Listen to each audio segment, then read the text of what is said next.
My name is Marcus Hale, and this is the story my grandmother told me when I was 7. It has lived under my skin ever since, quiet, patient, and cold. Back then, my grandmother worked for a very old, very rich family. In her final working years, she was the person who checked every report, every error, every problem connected to that family and its heirs. She knew their habits, their secrets, and the quiet Gothic mansion where she spent most of her days. To me, it was simply the house. The family rarely visited. Dust settled on carved animals and old portraits. Only the butler and maids kept the place alive. My grandmother's office was next to the entrance, facing a huge floor-to-ceiling window with thick curtains she kept open. From there, she could see everything: the round driveway, the fountain, the main gate, and the second garden gate. Only 2 ways in or out, she always told me later, and both were always locked. After school, my cousin and I often stayed there. The caretaker let us run around the yard, but on the day of the story, we were inside, beside a cold fireplace, playing with old wooden toys. That was when my grandmother froze. Her eyes were fixed on the window. The light in her face shifted, and she pushed back her chair so fast the scraping sound cut the air. I remember her voice, firm but trembling underneath, as she told us to sit still and behave. She stepped outside. My cousin and I listened, her footsteps on stone, her greeting drifting back to us. Later, she told me what made her uneasy, even before she saw them. The guard hadn't called.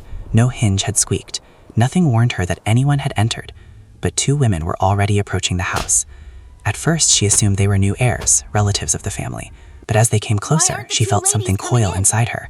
One woman stared at her with a cold, deep frown. The other smiled in a soft, sweet way that did not reach her eyes. "One face like winter, one like sugar," she always said. Then she noticed their clothes. This was an age of smartphones and flat screens, but those 2 were dressed as though they'd stepped out of a century-old photograph.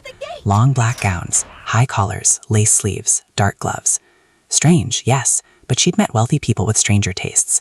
She opened the door wide for them, walked past us to her desk, and waited for the sound of their footsteps entering behind her. No one came in.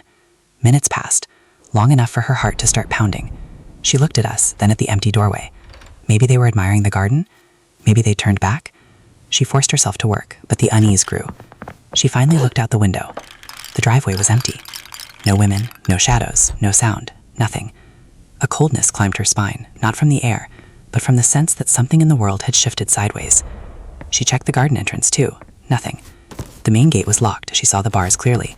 Only 3 people could open it: the guard, the caretaker, and my grandmother. When she told me that part years later, she always lowered her voice, as though the house still listened. She looked back towards us at the door. We were standing perfectly still, staring at the empty doorway.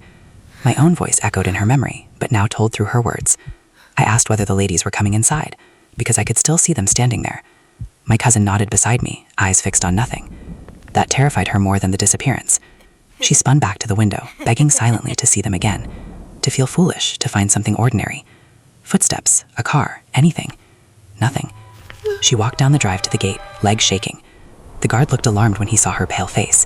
She later told me she had demanded to know why he hadn't warned her that visitors were coming. But the guard insisted the same thing. No one had entered. The gate had stayed locked all day.